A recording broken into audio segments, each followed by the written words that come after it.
it's always best to have the client be the hero of the story. And usually we're doing this through a client testimonial video. And we were approached last week by a potential customer, and he had a really good idea. So they sell into the manufacturing space.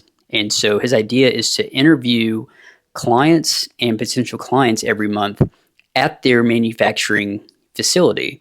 And so he wanted us to do kind of like that podcast style 2 to 3 camera setup where they're going back and forth.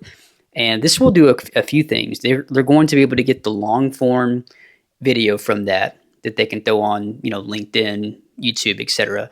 But they can also cut that video up into short form clips.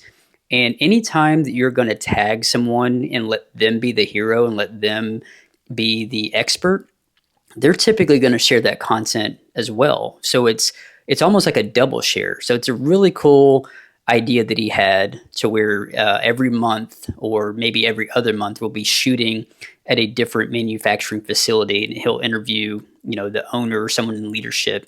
So I thought it was a cool concept. And if you're looking to get outside the box in your business development and also be able to have some really cool professional videos, we'd love to talk to you about that as well.